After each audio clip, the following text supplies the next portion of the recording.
Our story begins with the first entry in the diary of one man who got caught up in a game of gods who called themselves players and used humans as game characters. The first entry in his diary began with the fact that one day in the year 2023, they were summoned to a separate world that was completely different from the normal world we were all used to. Although to be more accurate, only parts of large cities from different parts of the earth, from New York to Cairo, went to this new world. Each summoned part was given a different number, and the diary owner's part of the city was number 76. In 103 entries, the owner of the diary explained that they had come to a place where there was a game of beings of the higher world. They were called different names, gods, titans, higher beings of existence. And their piece of the city was just a small figure on the playing board, where everything was decided by the will of the gods' players and by chance. And each player had his own piece city, which he controlled, and the fate of all the people inside depended on his decisions. In entry number 224 he continued to explain the rules of this game, in which the god players rolled dice and moved their pieces. Each square on the playing board corresponded to a different mission, in which the game pawns, humans, had to clear and complete incredibly difficult and painful missions, which could be represented by a battle assignment, a maze, or an investigation. Somewhere at the end of the chain of these mission cages, there was a finish line visible that no one had yet reached. And the role of humans as creatures belonging to the playing figure was one: to protect their figure until the end of the game, in the existence of which they were not even sure. The unknown warrior whose diary we read with a doomed face was finishing his last 743rd entry. He was surrounded by the ruins of a building, flames and many corpses that had laid down their weapons. His last entry stated that he and his 76 figure had lost to another stronger and luckier figure, and now the fate of the surviving men on that figure was not enviable. For the figures that lost were destroyed and all who were there died. And no matter how sad it was, their figure would suffer the same fate despite their best efforts. That's why he purposely left these notes written in blood and sweat, not even knowing if anyone else would see them but him or not. But he still had hoped that whoever found them wouldn't share his fate. The last thing he had warned about, in his notes, was that no matter what, one should not even try to rebel against the players who ran the game. No matter how powerful their weapons or skills were by human standards. It wasn't even worth the thought of trying to rebel against the players. After all, at the end of the day, the humans in the game only had a tiny fraction of their power in this game. It was their game with their rules, and there was nothing the humans could do about it. And as soon as a figure lost on one of the squares, one of the gods immediately destroyed it with his spear. After such a blow, the figure was shattered into pieces and scattered in the space that surrounded the playing field. And after some time, this skeleton is among the ruins floating in space with a pile of records in front of it. Someone had finally found it. He took the last record from the skeleton's hands and quickly looked through it, assessing the quality of his strategies. They were really not bad. But still, he didn't need them, so he just tossed them onto the sawed floor of the ruins. He already knew how things worked here, so he was going to leave the skeleton of this lone warrior here for the rest of time. One of the players noticed him take off from the island of surviving structures and turned his attention to them. And after tossing a few dice in his palm, he was about to attack this insolent man who dared to escape from the game board. With a blow of tremendous force he decided to destroy the surviving island with a few buildings on it, so that these pathetic bugs could not hide here anymore. However, his spear met incredible resistance on its way and even stopped completely. It was our future hero who had the power to do this.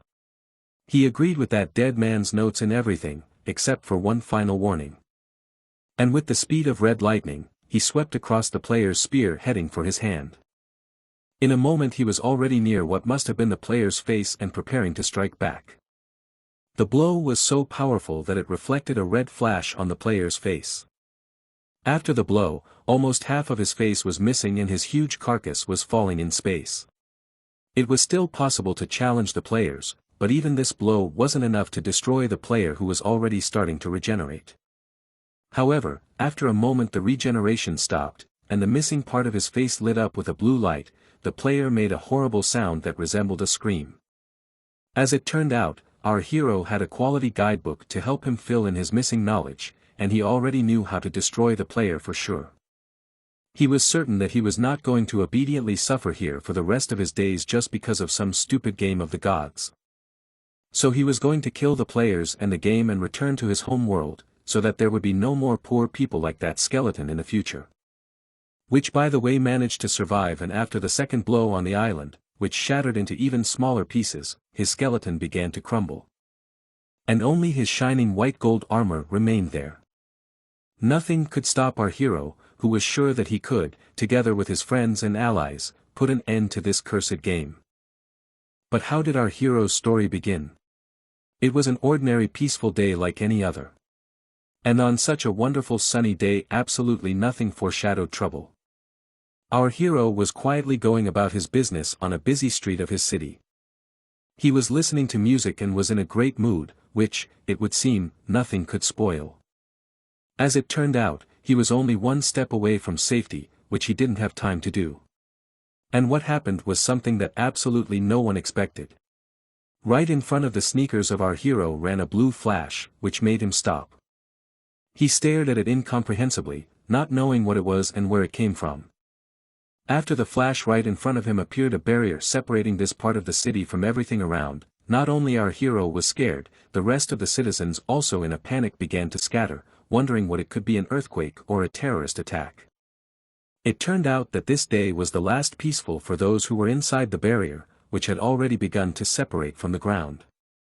Our hero continued to stand at the very edge of the barrier and saw everything perfectly, as their barrier with a flash of light teleported to some unknown place in the middle of space.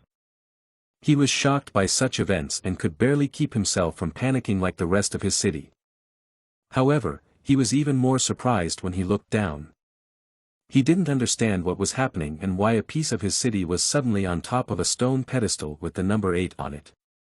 While the terrified citizens came to their senses and wondered what it was, and were horrified by the lack of cellular communication, our hero could not believe how all that he read in novels and manga could happen in reality, spatial teleportation to another world and other nonsense. Information windows began to appear in front of the citizens like in some computer game. The poor people didn't know what surprised and scared them more. The information windows notified that the game had started and asked everyone to throw a dice. Even our hero was also a little confused. He wondered what the hell was going on, what game, what dice. It was all starting to annoy him. Before they knew it, something huge began to fall on them from above. It seemed to them that they were about to be crushed. But as it turned out, it was also a dice, but of gigantic size, and it was flying right at them. The hero couldn't believe his eyes. Was it really a dice too? Which was getting closer and closer to the barrier. After a moment, the dice fell on the barrier with the number 3 on the top edge. Immediately there was a notification from the system, which notified everyone that their figure was moving 3 fields forward. The figure shook before starting to move. If you counted from it, it should have hit the box with the shield icon. Their figure began to move quickly towards the target. The citizens were scared again, but that wasn't all, and the worst was ahead of them. Meanwhile, our hero was beginning to add up the facts 1 plus 1 and assumed that apparently they had been called into the game. Only in this game they weren't players at all. They were part of game figure 8. Which means the real players in this game were those creatures rolling the dice. Finally, their figure stopped. The hero continued to ponder, since their city was just a figure chosen by the player. It was a logical question. If the players only wanted a figure, they could probably summon a part of the city without people. Why would they need citizens? He was distracted from his musings by the next information window that appeared in front of him. It said that they had arrived at the defense field. To choose the difficulty and time of the defense, roll the dice. Just then they heard another dice roll against the barrier, with the number 1, which meant the first level of difficulty for them. It was followed by the next roll of the dice, where the number 3 was rolled, which meant for them 3 days during which they had to defend themselves. The map notification appeared, and from somewhere below the figure a section of forest and mountains began to rise to the top. And as soon as it aligned with the town, their platforms connected. The citizens didn't understand where the land had come from or what was happening, but they had no time left as the army was closing in on them. In front of them appeared windows that warned them that the defense mission was about to begin and they would need to defend themselves for 3 days. And they were given 4 key points that they needed to defend at all costs. Otherwise, after capturing the key points, their figure would lose and die. The citizens had a logical question, but what about them? If the figure dies, what will happen to them? They began to complain and demand to bring them back in the hope to influence something, but how wrong they were, not realizing in what position they are in and what their complaints and requests are worth. But this was well understood by our hero, who knew that there was no point in it and, if they had needed to, they would have contacted them initially and resolved all the issues freely. At that moment, the only thing they could do was to focus on these notices, which at that moment, told them that the citizens would be provided with the necessary equipment. And each of the citizens had been given a dice that they were invited to roll. Our hero held a dice with 100 ribs in his hand. It was something new to him. A window appeared in front of him, stating that there was a 60% chance of a normal class item falling out, a 20% chance of a magic, a 14% chance of a heroic, a 5% chance of a legendary, and only a 1% chance of a mystic class item. While everyone was looking at the dice and information windows, one man shouted that something was coming. And it definitely wasn't rescuers with the rumbling and stomping of many figures approaching them. It was an army of horrible monsters of many different kinds, armed and thirsty for blood. The citizens panicked and started running away from the barrier and calling out for someone to help. The army of monsters with a menacing roar burst into the city trying to catch up with the unfortunate citizens. And they did it very well. Used to a peaceful life, citizens were not ready for such a sprint and one by one became victims of monsters. Our hero was not an exception. One orc with a club quickly caught up with him and swung his club. His blow was so strong that our hero went flying as if he was a rag doll. And already in flight he finally understood why the men on the figure were needed, for its protection. But this understanding did not seem to help him. He flew straight into a pile of boxes in the middle of the road, which cushioned his hard landing at least a bit. Thus began a board game for their city, in which they were only required to defend the city as they progressed towards their goal and complete their missions. It was a board game of higher beings, who entertained themselves out of boredom, if they had any. After the first attempt, the orc held a bloody cudgel in his hands and was about to finish what he started looking at the still alive guy. Suddenly some shadow flew over them with a whoosh. And in a moment a flying girl with wings and a spear in her hands appeared behind their backs. She stabbed her spear into the ground and activated her skill. A fire tornado appeared in her place and began to rush towards the monsters. All the monsters that were on that street were scattered and burned by the tornado's flames. The surviving citizens looked in amazement at their savior. They were thrilled that all the monsters had died in the blink of an eye and wondered who she was. Her name was Go Haiju and she was just an ordinary citizen like them, but she was lucky as she had gotten a legendary class item, Empirical Flame Dragon Prominence's Canine, which allowed the owner to borrow the Empirical Dragon's power. She shouted for all the injured citizens to run to Namsan Tower, and for the military and police to form a defense line, and added for everyone to hurry up and roll their dice. The puzzled citizens stared at the dice in their hands, unsure of what to do with them. But since their savior told them to roll, they rolled them. She also explained to them that whatever number they rolled would give them a weapon of a certain quality. And in case they got a common class, she advised them to retreat. If they got a magical class or higher, she asked them to help her. Surprised citizens did not understand how they had weapons in their hands, but everything happened as they were told, so the words of this girl, who also saved them, could be trusted. Therefore, when a new wave of monsters rushed at them, they already with weapons in their hands ran at them in attack, trying to help her. That day, they said goodbye to their normal lives and started a completely different one. On the very first day of this new life, countless people died. But at the same time, several legendary heroes were also born, whose power could not be matched by any first-level monster so far. Meanwhile, when the whole place was engulfed in flames, our hero, whose name was Choi Yul, was still lying unconscious clutching his dice in his hand. But eventually his hand began to weaken and his fingers started to unclench. And the dice did fall out of his hand. His dice rolled around on the ground. And so here on the 8th piece he became the strongest, for he was incredibly lucky to hit that 1% probability on the dice and roll 100. However, such luck would soon lead to everyone else calling him the worst scum in the future.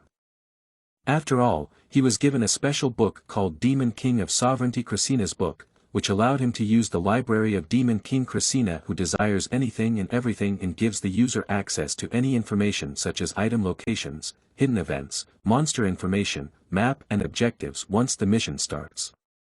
The book glowed with red lightning and soared into the air in front of the unconscious hero.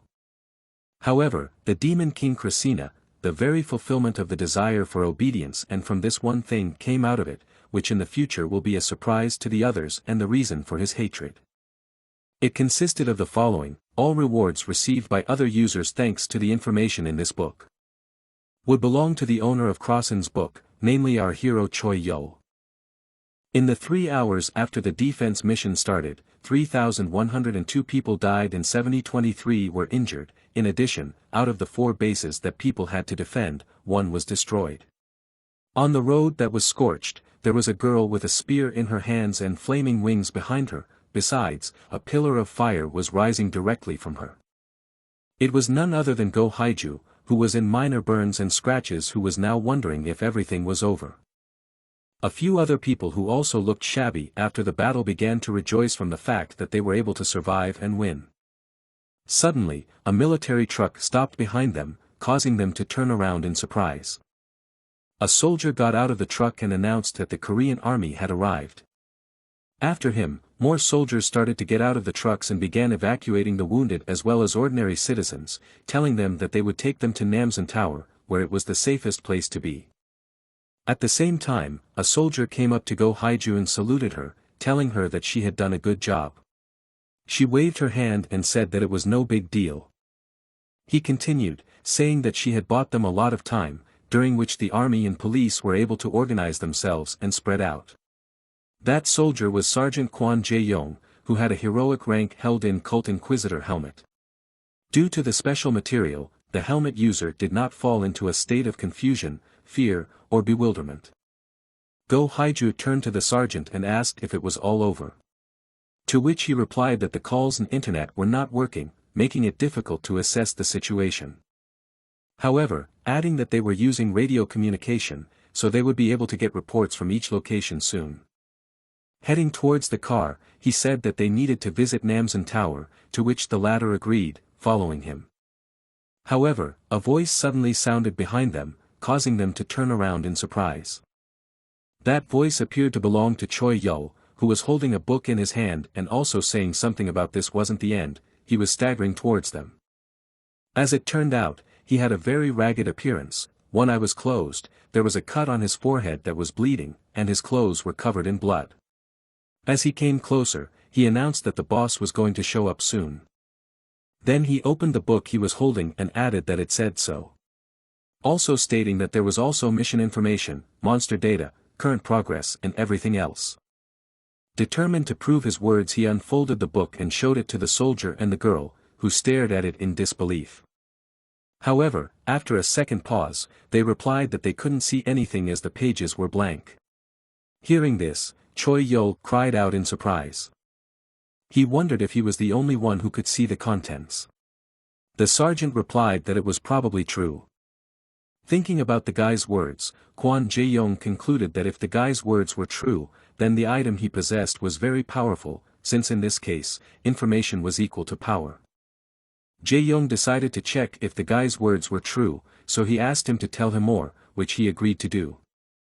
Opening the book and turning the page, he began to read, starting by saying that the held-in helmet was a helmet of heroic rank, and one of a set of 6 items, also saying that the user's name was Kwon Jae-yong, and that he had 21 days left before he was dismissed. Then turning to the girl he said that her name was Go Haiju, also saying that she possessed the legendary class weapon Empyrean Flame Dragon Fong. Then surprisingly added that her favorite karaoke song was Chilgap Mountain. Upon hearing this, the girl blushed and pointed her spear at the guy and ordered him to stop, while the sergeant noted that she had good taste. Go Haiju and Kwon Jae-yong unanimously agreed that he was telling the truth, and that the book did contain truthful data. After realizing this, Kwon Jae-yong said to himself that if the words were true, then they were really going to meet the boss. He then took out a walkie-talkie and said that since they had confirmed the item's abilities, he should contact the headquarters and inquire about further action. Watching the piece on the board from somewhere above, someone's voice reflected on the fact that he had been thinking about it all along. If this world was a game, he would most likely be a character with a bug. Since this world's problems were too easy for him. And that was most likely why they made it that way, for the purpose of keeping him out of the world. Pondering was a guy in hospital pajamas and a bandage on his head, who was sitting in front of a large hole in the wall from which a bright light was shining. Behind him, however, were a number of board games scattered about. As he continued to stare at the bright light, he said thoughtfully that if someone from above had found the bug and isolated it, then if there ever came a day when he could return to the world, then. Choi Yo, the sergeant's loud voice called out to the guy, who came to his senses and immediately turned around at the voice. Kwon Jae-yong looked at the guy and said that he had received permission from the headquarters. Then, clutching the walkie-talkie in his hand, he said that it was literally a game of luck for them. However, since they had no other plan, they decided to believe his information. Afterwards, handing the guy the walkie-talkie, he asked him to provide all the information about what was going on. He replied that he would do his best. Choi Yo checked to see if he could be heard on the other end. He announced in a loud voice that he would now give information about the current defense mission. It was to protect the bases from the waves of monsters that came every 6 hours. And at the end of each one, a boss would appear. The first of which was a two-headed ogre of the first difficulty, which could use magic and melee combat. Victory was to be gained if they could defend the base 4 times a day, and if they defeated all the bosses. He then added that he had all the information about the mission, and if they used it to strategize, they would definitely be able to survive. Choi Yo also said that he would look for a way to bring them back to the normal world. Go Haiju, meanwhile, was watching the guy in front of her with astonishment and interest.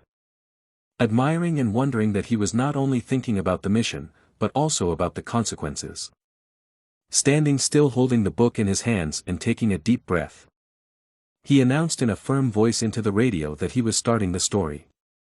However, even before beginning to tell all the information, it was worth initially checking what he couldn't see while he was unconscious. Namely, that the Krasina books, from which all the information was taken, monopolized the awards of those with whom it was shared, as well as the accounts of those people.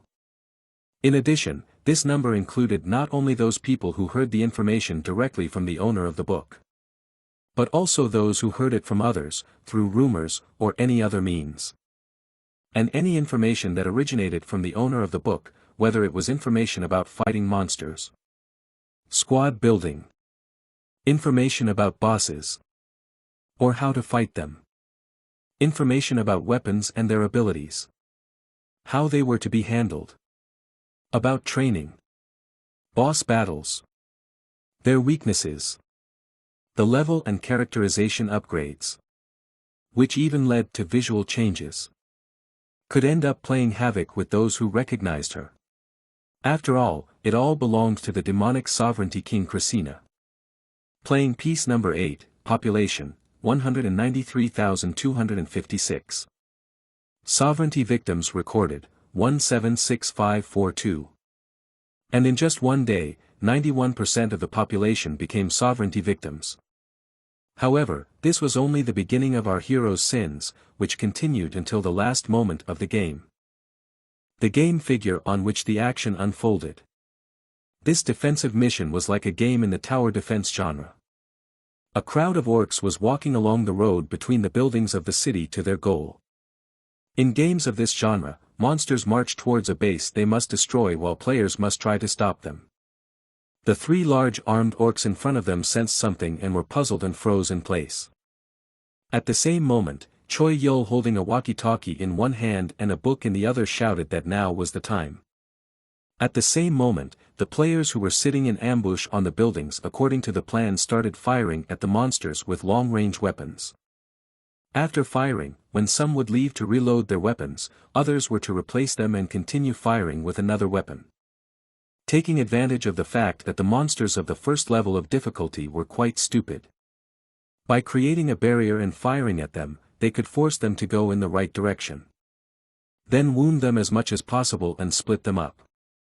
Then it was the turn of the men who specialized in close combat, who would work together and use high-level equipment to finish off the monsters. At the same time, with a walkie-talkie in hand and leaning over the book, Choi Yo was giving out instructions and orders on how best to proceed. In Christina's book, the data was updated on what was happening in real time. The owner only needed to think of the information he needed and turn the page, and it would immediately appear in front of him. As Choi Yo continued to kneel in front of the book, not even changing his shirt, which was still stained with blood, he continued to give information about what was about to happen and how to act. The book gave him hope that he would succeed with it. And together with the others, he could survive this game. A pillar of smoke was rising above the city and sparks of flame could be seen.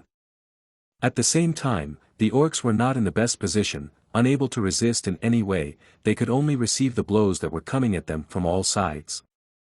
Kwon Jae-yong continued to fire at the monsters with his automatic rifle and informed his squad that the enemy had been eliminated, then ordered the third squad to inspect the area. Hearing this, the soldier who was acting as a communicator immediately replied that he would report back to Choi Yo. After the monsters were exterminated, Sergeant Kwon Jae-yong thought about the fact that at first, the headquarters command had decided what to do, given the guy's suggestions. However, now he was taking charge of the command. Kwon Jae-yong looked at the guy who was excitedly talking about something while holding a book in his hand, and remembered what he had said that the book was only information. Which meant that his skills to explain and command virtually an entire city were not due to the book, but his own. Or was it another ability of the book after all? However, the sergeant was interrupted from his thoughts by the voice of Choi Yo, who approached him and called his name. Then, with a tired smile on his face, he said that it was almost over. He turned to the guy and asked if that meant that the boss of the last wave was on his way. He replied that it did, but added that there was no need to worry about it. Go Haiju was going to finish him off in one hit. The girl who was the hope of all mankind was sleeping peacefully in the back of the truck in a sleeping bag. But a sudden rumbling sound made her open her sleepy eyes and look at her in bewilderment. As it turned out, in front of her was a huge earth golem, which was not particularly friendly, smiling at the girl. She saw him and immediately screamed in fright. The boss's name was Giant Billy. He was the first difficulty. His story said that he was a giant who was born weak and was abandoned. Also, the information from the system window said that despite his enormous size he was weak in battle. Seeing that the girl was awake, Choi Yo, who was still holding the book, smiled and greeted the girl, who came to her senses and asked indignantly why they hadn't woken her up. To which the sergeant, pulling the pin from the grenade, replied that there were no flashes. Then he immediately threw a grenade at the giant, which exploded and blinded him. With a furious roar, he slammed his huge fist into the ground where the truck had been a second before. Still in the sleeping bag, the shocked Go Haiju asked the guy what was going on. He replied that if they let that monster into the city, all the bases would be destroyed immediately. And that's why they came here. The next moment, the military truck stopped in the middle of the field. Looking at the giant that was standing on all fours and also looking at them, Choi Yo said that it was very good that it was very slow and had no resistance to the elements, adding that they could easily defeat it if they covered it with a hail of attacks. As the girl climbed down from the back of the truck, she asked in surprise how they could do so much damage if they were the only ones here. The guy turned to the girl and said that he wasn't talking about them. He was talking about her. Choi Yo's words took her by surprise, as she didn't understand how she could pull this off. At the same time, the giant regained his senses and began to approach our heroes again. Grabbing her spear and using a skill that made it glow with a bright flame, Go Haiju asked Choi Yo what she should do. Choi Yo looked at the book and said that items above heroic rank have hidden abilities.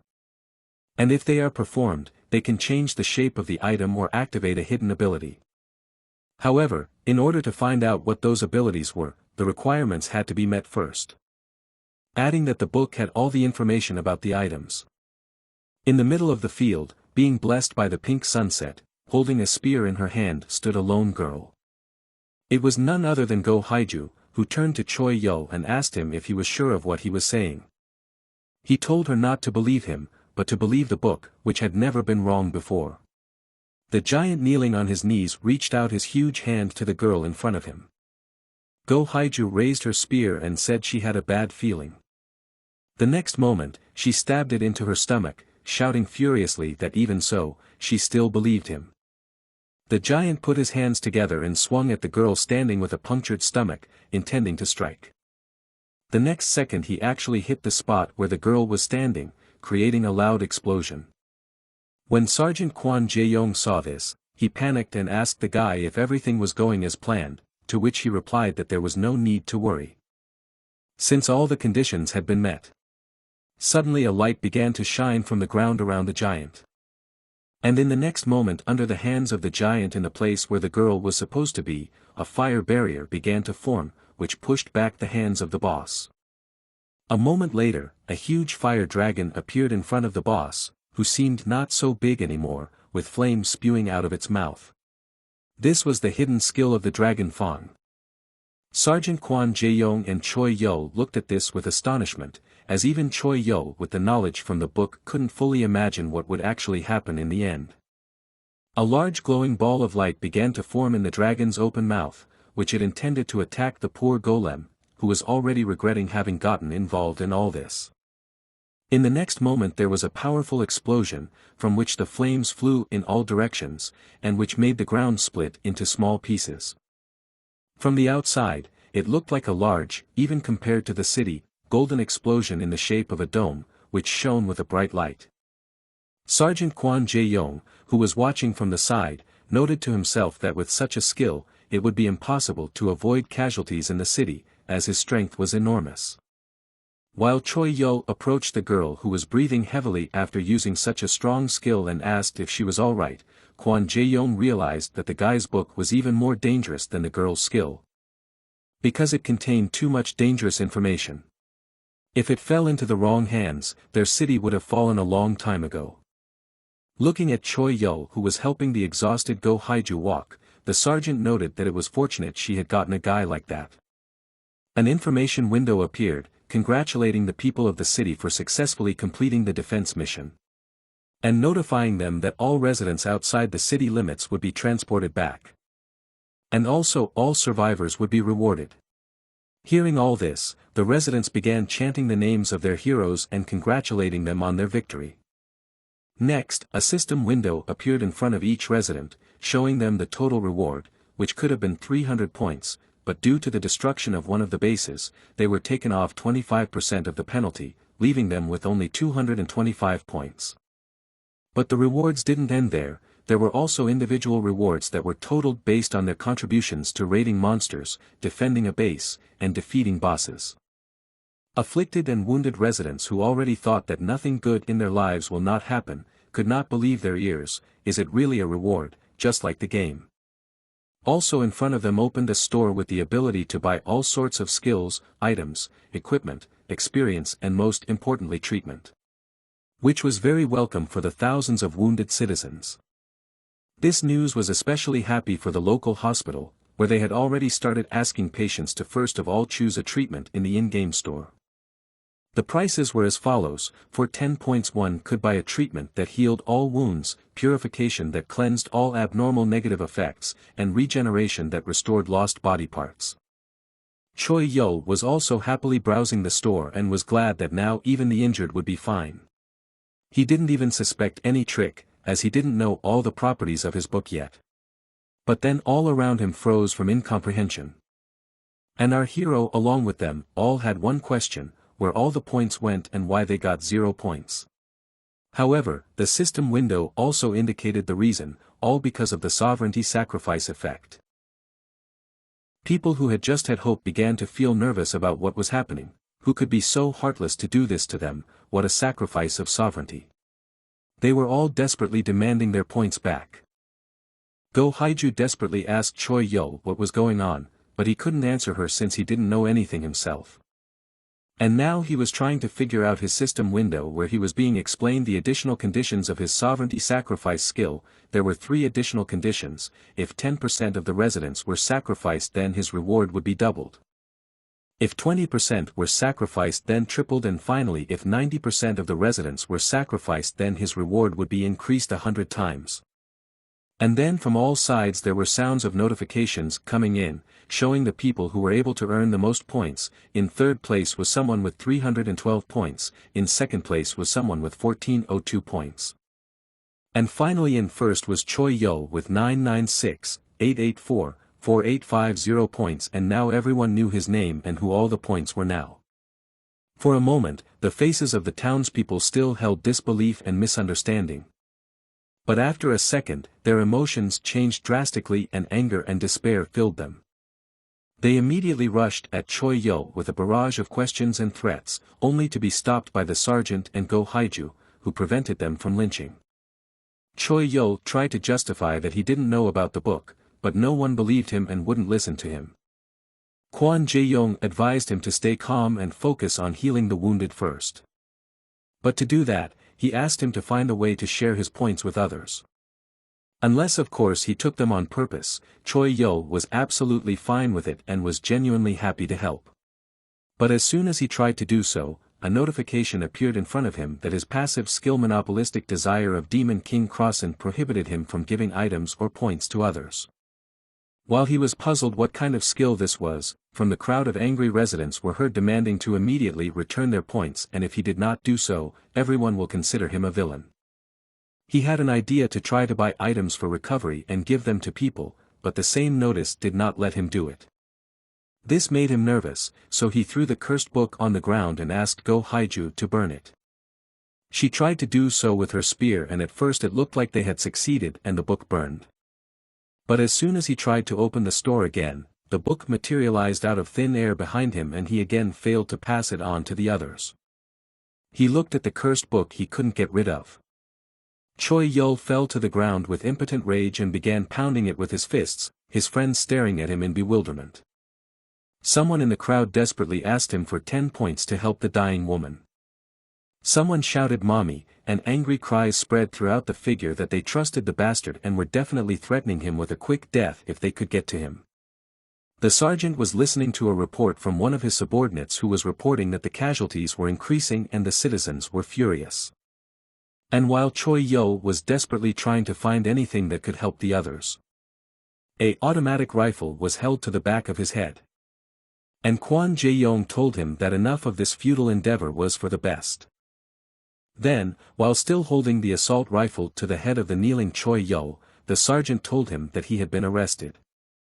Upon hearing this, the people who heard the sergeant's words became furious and indignant, shouting for the guy to be forced to give up all his glasses, some even suggesting that he kill the crook.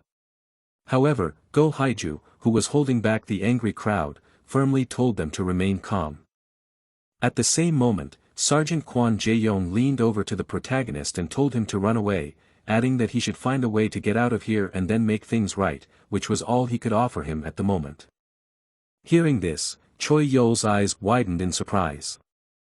However, realizing that this was his only chance that could not be missed, he clenched his hand into a fist with firm determination. Then, under the gaze of the angry crowd who started shouting asking what he was doing, Choi Yo opened a game store and started buying dexterity characteristics for points.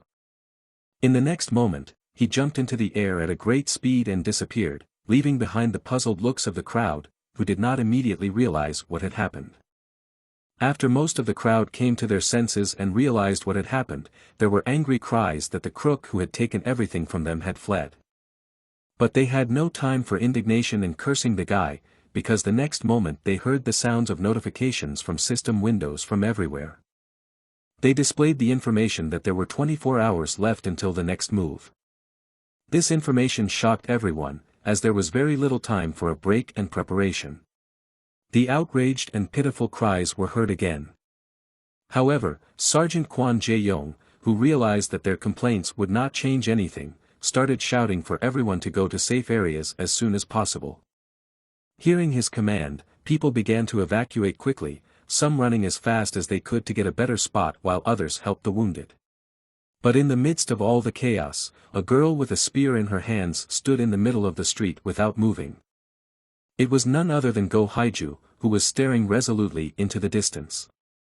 In front of the huge crowd of gathered citizens, there was a man standing on a dais who addressed the people and said that those who wanted to fight should stand on the left, while those who wanted to evacuate should stand on the right. He also reminded everyone to check their status window more often and not to leave the evacuation center without permission. In addition, everyone also needed to remember where the temporary bases were as well as the other evacuation centers. However, one of the most important rules was that they had to immediately run away as soon as they saw Choi Yo. Covering their ears, they had to run away from him as soon as possible and then report his whereabouts to the authorities. Also, if anyone heard any advice from him about the raid, that person should isolate themselves until the mission is over. At the same time, the silhouette of some guy was drawing some red circle on the ground. Drawing with red chalk on the floor, he could hear the rules that were announced in the square, specifically that if someone was a victim of sovereignty but hid it from the public, it would be considered a violation of the law and would be punished accordingly. The guy drawing the circle was our protagonist Choi Yo. After the ground rules were announced to the public, the town was back to life, though not quite as it had been before. After all, they now had a very important task, namely to survive in this damn game. Everyone was doing what they could, the military was developing tactics. Some were training, hoping to get stronger. Others were standing in line for groceries to meet their minimum needs, namely food. Some got into fights, while others went to church hoping to be saved there. But one way or another, the time for a new move had come. And the players who were playing a game in which millions of lives were at stake once again rolled their dice.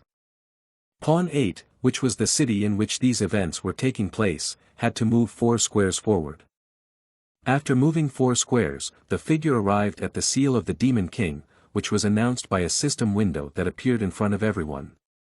The people's task was to destroy all the demonic pillars that would appear, as well as the defenders that would guard them. In case of failure to do so in the allotted time, the Demon King would be summoned. The time allotted to complete the mission was 5 days. While the number of pillars that needed to be destroyed was 3. The level of the first pillar defender, however, was level 1. He was the fallen angel of fate, who was a fallen angel who wandered around in search of his destiny. Even though he had 2 pairs of wings that gave him a resemblance to the concept of an angel, he did look creepy. The difficulty of the second pillar protector was also like the first one, was at level 1.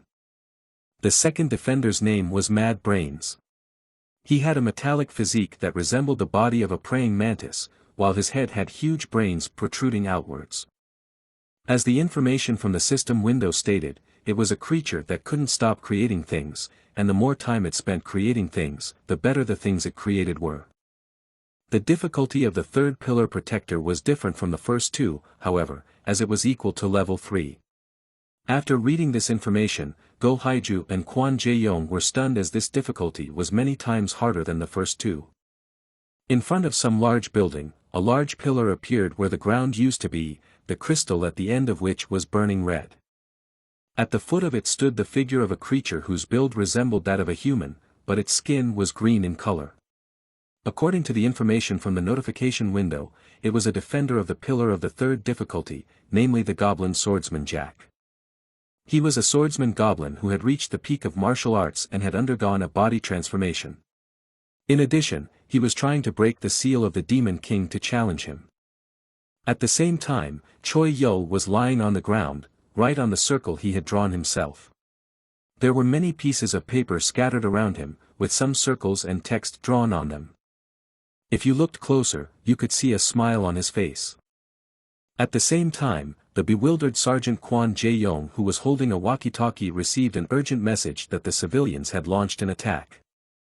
Then a voice added that even though they tried to stop them, they were almost impossible to control. After listening to the information, Kwon Jae-yong said with determination that it was time for them to take over as well. Then turning to Go Haiju, he asked what she was going to do. But there was no answer. The soldier she was standing next to a moment ago said that she had left. Hearing the soldier's words, he thought about the mess that was going on. Their perfect system and cooperation had fallen in just one day. At the same time, the escaped girl, holding her spear in her hand, stood in front of the pillar under which the third-level defender was sitting. Adopting a fighting stance, she looked at the opponent in front of her with determination in her gaze. Who was even just sitting relaxedly by the pillar, exuding a blue aura. However, Go Haiju's determination was unstoppable. In the next moment, she rushed straight at the defender, activating her new ability that made her hair glow a bright golden color, as well as displaying her legendary level spear, which she intended to use to strike. In the next second, it actually reached its target, causing a loud explosion to occur.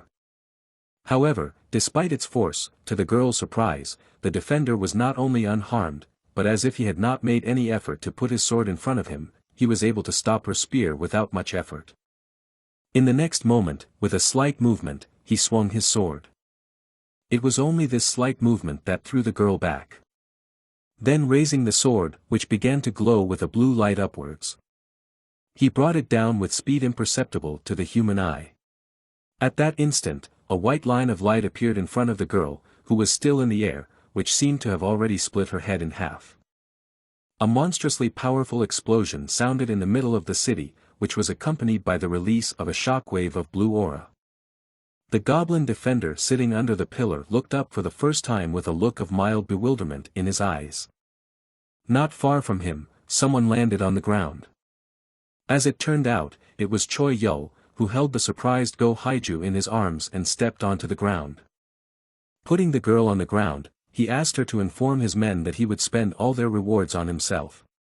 Hearing this, the girl irritably replied that it was already obvious.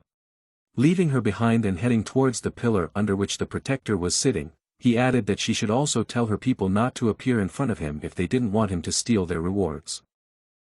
The girl wanted to say something to Choi Yo, who was leaving.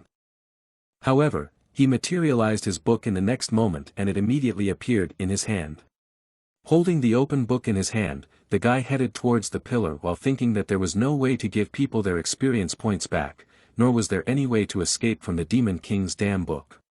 By status, he said, turning to the system window, which at the same moment opened the store and informed him that his level would be raised by 1 for every unit of characteristic.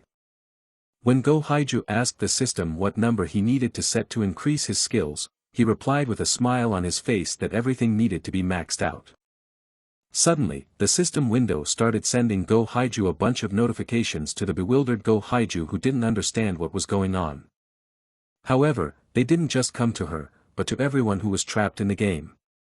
Seeing the notifications that Choi Yo was the first person to reach level 100 in stamina, intelligence, wisdom, dexterity, luck, and health, a lot of people were furious and held a grudge because they realized that it was all thanks to their points.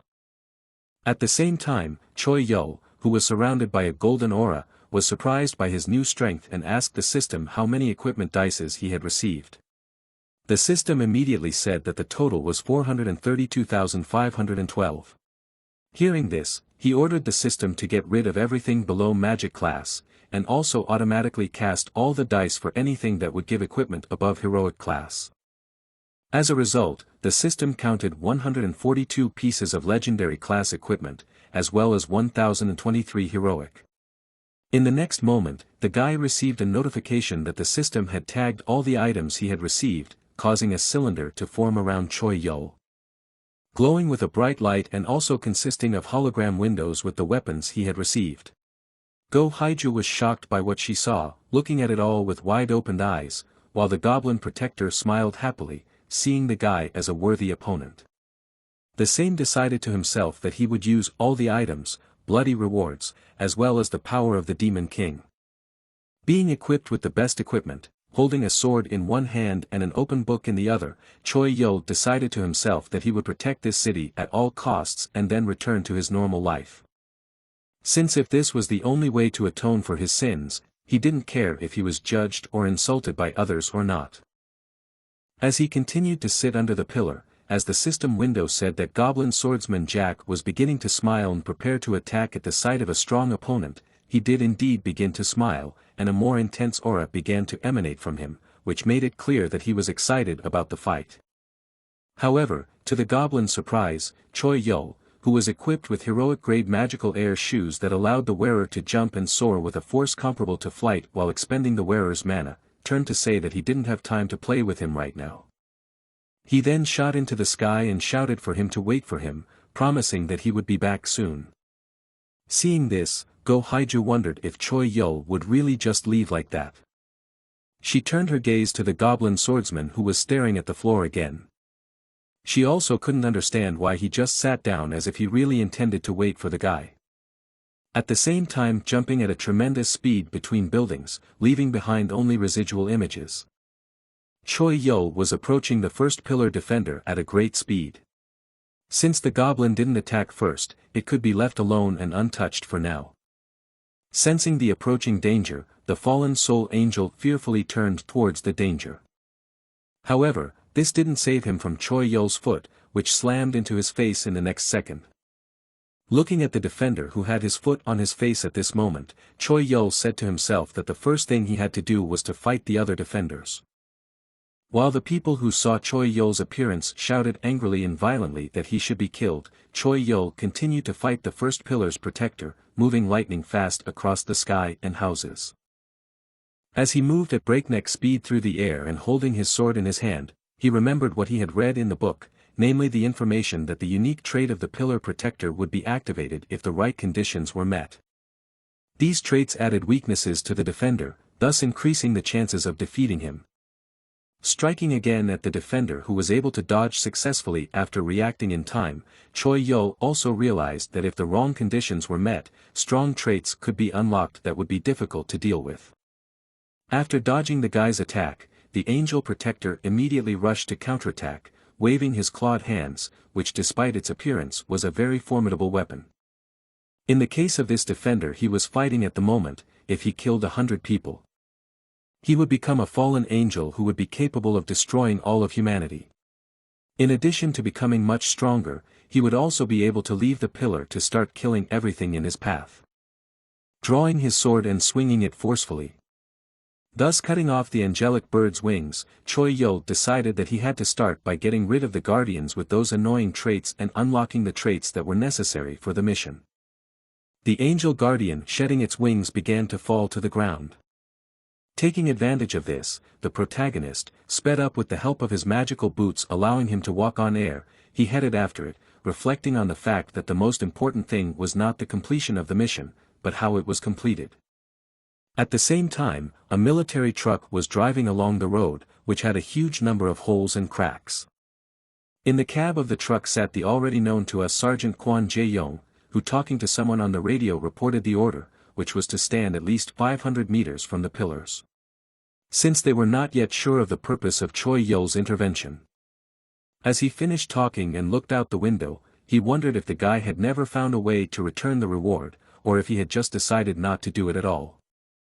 Kwon Jae-young thought back to the time he had spent with him and noted that he was not a bad person, but he decided not to make a decision based on his feelings.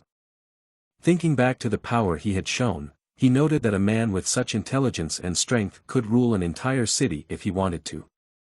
Even Go Haiju, who was completely out of control, could help them along with Choi Yo. Can we accomplish this mission? Wondered the sergeant. However, his thoughts were interrupted by a loud explosion that occurred right next to the truck. The shockwave was so strong that he was immediately thrown aside like a feather. Kwon Jae-young got out of the wrecked truck and looked around, not paying attention to the soldier who was asking if he was all right. But shifting his gaze to where the explosion had been, he didn't need any more explanation. At the sight of the explosion, there was some guy standing on top of the body of the defeated guardian angel. In one hand was a sword, while in the other he held the halo and wings that belonged to the former. As expected, this guy was none other than Choi Yo. The sword he had was called Divine Divide, which belonged to the legendary class. In its description, there was a legend that it was a fragment, the sword that once divided earth and heaven and also created the world. But in its current form, it had lost most of its power. Even so, it could turn the amputated parts of monsters into objects. Approaching Choi Yo, Sergeant Kwon Jae-yong replied in surprise that the latter had managed to defeat the Pillar Protector single-handedly, also adding that he didn't expect to see him here. But the latter only smilingly nodded his head in response. The next moment he jumped into the air and disappeared from the sergeant's sight. Who, noting that the boy did not speak, concluded that he probably had no bad intentions. The soldier behind him suddenly and fearfully turned to Kwon Jae-yong and started to talk about the Pillar Protector, pointing at him with his shaking hand. But he was interrupted by the confident voice of the sergeant, who, thinking that the soldier was simply surprised by the pillar's death, replied that he should have simply reported to the command that it had been destroyed. But as it turned out, the soldier's excitement was not in vain, and the protector was indeed alive. In the system window that appeared the next moment was a message that the condition for the special trait was met, which was to remove the wings and halo from the fallen angel. The result of unlocking the special trait, however, was a spoilage that would turn the fallen angel into another creature without destiny. Just as the message said, ugly body parts began to grow on the defender's already disfigured head. After a while, a completely different creature that looked like a dinosaur stood in front of the stunned Sergeant Kwon Jae-yong and the ordinary soldier. It was a spoil beast with a difficulty level of 2. It was a beast that had lost faith and fallen to sin. Because of which, the god no longer looked after him. Looking at the monster in front of him, he came to the conclusion that the warrior's life was indeed a shit. But luckily reinforcements had already arrived in the form of a group of 5 men, each armed with a machine gun. Kwon Jae-yong looked around and assessed his capabilities and realized that since there were only 3 monsters in this mission, they were probably as strong as the entire raid. As he began to fire at the pillar defender, he wondered if Choi Yo had left this monster on them. The reinforcements that arrived followed suit and also fired at the monster. One of them contacted the headquarters and requested for support, giving their current location. The pillar defender, who was sitting on the building at the time, pushed off the wall. At breakneck speed, lunged at the group of soldiers, attempting to damage them with his huge paw. Luckily, it managed to dodge and escape unharmed. However, surviving was not the same as not losing morale. In the next moment, frightened by the monster's attack, they panicked and began to flee, leaving Sergeant Kwon Jae-yong alone with the monster. The same having a helmet that removed all the negative emotions that could prevent him from thinking straight and fighting, looked at his comrades who were running away calling for help from their mother. Gritting his teeth in anger, he began to retreat, leading the monster behind him, while continuing to shoot at it, attracting its attention. Leading the monster away from his frightened comrades, he told himself that he had to hold out until reinforcements arrived. The monster, which was much faster than a normal human, opened its terrifying maw and was already flying at him. Sensing the danger, Kwon Jae-yong turned around. However, it did not help in any way. In the next second, the pillar's protector stepped on him with his huge paw. A pool of blood immediately formed underneath. Choi Yo threw the book he couldn't get rid of into the air. Then he closed it with a smile on his face and said, "Great, I got one." At the same time, a bright green light began to shine out from under the paw of the monster that was supposed to swat the sergeant, leaving the monster bewildered. In the next second, his paw was forcefully thrown back by the bright green light, which formed into something like a barrier. A hand holding a green flag rose from where the sergeant's corpse should have been. A message appeared in the notification window, announcing that the conditions for Helden's hidden helmet skill had been met. The person leaning on the flag and standing on one knee was none other than Kwon Jae-yong, who was still alive despite being completely covered in blood. Holding the assault rifle in one hand and the flag in the other, he was muttering something to himself. The first condition for activating the hidden skill was to be on the verge of death from a dark attack or a spoil strike. The second condition was that the owner of the helmet had to be the leader of a group of more than 5 people. The resulting skill was called the Spirit of Helden. When the skill was activated, the wearer became possessed by the evil spirit of Helden, who was an inquisitor of heretics. In the next moment, his image appeared behind Kwon Jae-yong. He was glowing with a green light and also emitted an aura. And of course, he resembled Susanoo. The duration of the skill was 10 minutes, during which time all equipment and skills were imbued with divine power. The defense against darkness and spoilage was also increased. Also when activated, the wielder entered the fanatic mode, in which he received an increase in the characteristics of attack, defense and recovery, as well as becoming immune to any emotion. He would also lose his mind and attack all monsters of darkness and corruption. When he saw that the person he was supposed to kill had survived and was also radiating great power, the monster was surprised. While Quan Jae-yong continued to mutter fanatical nonsense. But the benefits of this special skill didn't end there, as the next moment the system reported that the fanatic skill had been activated for all members of the team. As a result, in front of the members of his squad who a moment ago were running in panic, a patterned sign also appeared on their foreheads and their eyes turned green. Fiercely shouting some fanatical phrases, they already rushed towards the monster without a drop of fear. Choi Yo, who was watching from above, got goosebumps as it looked even more terrifying than he had imagined.